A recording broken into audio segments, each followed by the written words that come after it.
Existían muchas razones que daban cuenta de este aumento de las huelgas y las acciones de protesta. En las ciudades, los desórdenes reflejaban la consecuencia de la rápida expansión urbana, con unas condiciones de vida miserables, con escasez de vivienda crónica y condiciones de trabajo extremadamente precarias. Las demandas de los trabajadores se concentraban cada vez más en un acortamiento de la jornada laboral y en la protección frente a los recortes salariales. En 1892 se fundó el PTI, el Partido de los Trabajadores Italianos, que en 1895 se convertiría en el PSI, el Partido Socialista Italiano.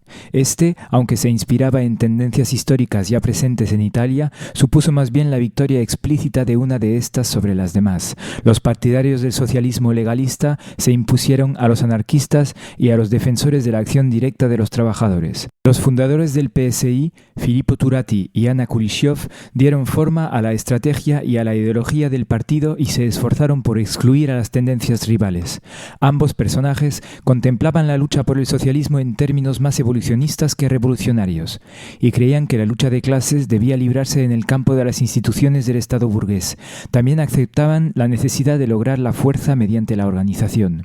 Los líderes del POI miraban con desconfianza al nuevo Partido Socialista encabezado por Turati, que a su vez los consideraba una reliquia de la antigua mentalidad de corporaciones artesanas. El POI pronto se desmarcó del PSI. Esta sería la primera de muchas divisiones y separaciones posteriores. El partido recién fundado sufrió duros ataques también exteriores que amenazaron su existencia. Las crisis sucesivas de los años 1890 llevaron a una mayor inestabilidad social y los sucesivos gobiernos aprobaron medidas de emergencia que suspendían las libertades civiles y políticas en respuesta a las protestas y disturbios populares. En el verano de 1894, la oleada de atentados anarquistas provocó la aprobación de leyes generales de emergencia que recortaban la libertad de expresión y el derecho de reunión. En 1897, el gobierno recurrió al ejército para reprimir las protestas contra el desempleo y el alto precio de los alimentos. Ese mismo año, los principales líderes del PSI fueron encarcelados tras la ocupación de la fábrica Pirelli. Pero a los pocos meses serían liberados, convertidos en defensores de las libertades civiles y obteniendo el apoyo de sectores demócratas y liberales progresistas que ampliaron la base del partido.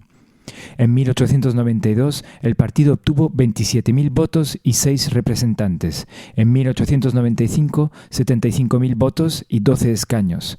En 1897, 16 escaños y 130.000 votos. En 1900, 216.000 votos y 32 escaños. A partir de 1900, con el PSI ya consolidado, hace su aparición una corriente más radical, el sindicalismo revolucionario, procedente de la ideología soleriana francesa e introducida en Italia por Arturo Labriola, amigo de Sorel, y respaldada por los intelectuales procedentes de las burguesías del sur. Pretenden cambiar el PSI desde dentro, acabar con el proteccionismo de la industria del norte, favorecida por el gobierno del liberal Giolitti, quien además practicaba una política pactista con la que neutralizaba el PSI, consintiendo el proteccionismo que perjudicaba fuertemente al sur, pendiente aún de la modernización y castigado por la fuerte migración. Su ideología se pronunciaba en contra de la política y del Estado, a los que veía como parásitos de la sociedad. Su arma de combate sería la huelga general y la difusión de sus ideas, la prensa. Diarios como Vanguardia Socialista, Avanti, serían la fuerza contra el socialismo reformista. Sin embargo, en 1911, la facción del sindicalismo revolucionario, aun contraria al Estado y por consiguiente al ejército, apoyará la guerra expansionista en Libia, justificada por la intención de hacer de Italia una potencia europea y de los trabajadores, heroicos y sacrificados soldados capaces de emprender la revolución. Ni una cosa ni otra se consiguió en esta guerra, pero la culpa del fracaso recayó tan solo en el gobierno de Giolitti y por extensión en el PSI que lo apoyaba. La escisión en el socialismo se hizo más grande, el sindicalismo revolucionario ganaba adeptos mientras perdía su fe en el PSI. Mientras tanto, una nueva guerra se perfilaba en Europa. El PSI, la CGL e incluso el sindicalismo revolucionario se posicionaron en contra. Las manifestaciones tomaron las calles y nuevamente fueron reprimidas por el ejército y traicionadas por el PSI. La Semana Roja, entre el 7 y el 14 de junio, dio como balance 3 muertos, pero mientras el PSI llamaba al cese, varios líderes del sindicalismo revolucionario veían frustrada su lucha por la libertad. La guerra europea simbolizaba precisamente eso, la lucha de las naciones libres contra las reaccionarias. El sindicalismo revolucionario se distanciaba nuevamente del socialismo y, como ya inició en la guerra de Libia, se aproximaba a las ideas nacionalistas. Finalmente, en agosto de 1915, tras los pactos secretos de Londres, Italia entra en la guerra del lado de Francia y Gran Bretaña. La guerra duró mucho más de lo esperado y el mundo ya no fue el mismo una vez finalizada. Las burguesías se habían enriquecido, mientras que los soldados que no habían muerto regresaban a un país que no les ofrecía nada. Las tierras que les prometieron para alzar la moral nunca se entregaron, y la industria que se había desarrollado bajo la demanda bélica ya no tenía sentido. El ganar la guerra no aportó ninguna mejora. La vida que les esperaba ya la conocían. El socialismo, que había entrado en una nueva fase, tendría que afrontar esta nueva situación con la revolución bolchevique de trasfondo y el nacionalsindicalismo instalado en sus filas.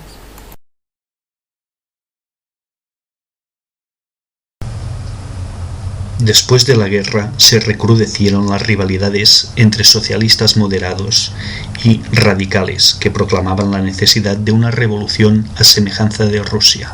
Esta corriente también estaba dividida en 2 grupos, encabezados por Gramsci y Bordiga. En noviembre de 1919 se celebraron elecciones. Los socialistas confiaban en el triunfo, por lo que no prestaron atención a los nacionalistas de Annunzio ni a Mussolini, quien, expulsado del partido por su discurso ultranacionalista, había fundado los Fasci Italiani di Combattimento. El gobierno, presidido por Giolitti, mostró una mayor sensibilidad ante la problemática obrera, lo que le hizo ganar el apoyo de los sectores menos radicales del PSI. La colaboración con Giolitti perjudicó al PSI. Muchos de sus afiliados perdieron la fe en sus dirigentes. Este hecho benefició tanto a los conservadores como a los fascistas, que supieron atraer a esta masa descontenta hacia sus filas. Este descontento produjo sus efectos en el 17º Congreso Socialista en Livorno, en enero de 1921, cuando se escindieron los radicales del partido, fundando el PSI. El 15 de mayo de 1921, Giolitti, tras las elecciones, formó un nuevo gobierno, que fue derrocado el 27 de junio por la coalición del resto de fuerzas parlamentarias. El nuevo jefe de gabinete era un antiguo dirigente socialista, Ivone Bonomi, expulsado del partido tras el 13º Congreso de 1912.